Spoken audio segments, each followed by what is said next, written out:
Baktım da pencereden, güneş doğmadı bu sabah. Bekledim saatlerce, sabah olmadı sabah. Anladım ki sensizken dünyada ne varsa hep haram bana, hep yasak bana, hep günah bana. Saçlarını özledim dalga dalga. Şiir yazdım sana dün gece. Gözlerinden akan yaşla cenazemi yıkasınlar. Yanaklarındaki gamzelere ölümü gömsünler. Dalgalanan saçlarınla mezarımı örtsünler. Ama yeter ki sen uğruna öldüğümü bilsinler. Sen uğruna öldüğümü bilsinler.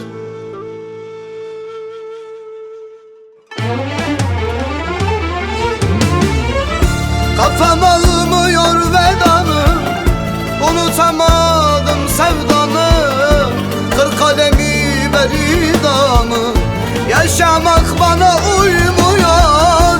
Kafam almadı vedanı, lan unutamadım sevdanı.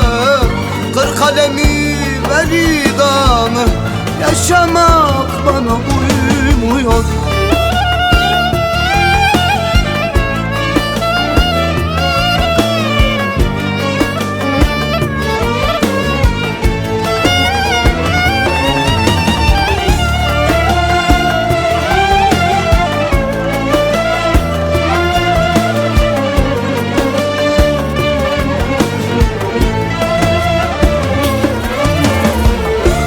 Bu şehrin sessizliği kulağımı tırmalıyor.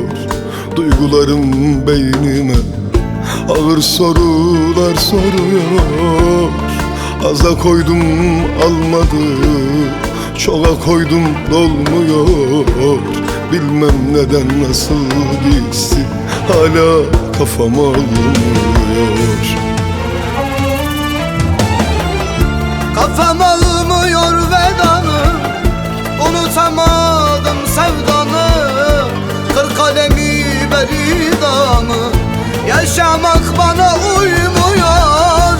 Kafam almadı vedanı, lan unutamadım sevdanı.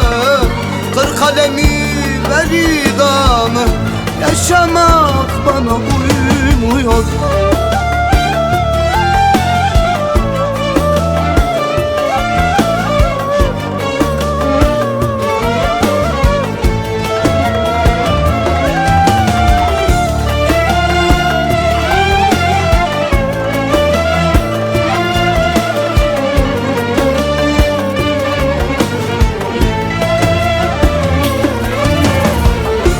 Şehrin sessizliği kulağımı tırmalıyor.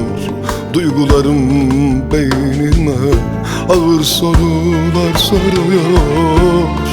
Aza koydum almadı, çoğa koydum dolmuyor. Bilmem neden nasıl gitti, hala kafam almıyor. Kafam almıyor vedanı, unutamadım sevdanı. Kır kalemi beridamı, yaşamak bana uymuyor. Kız kafam almadı vedanı, unutamadım sevdanı. Kır kalemi beridamı, yaşamak bana uymuyor.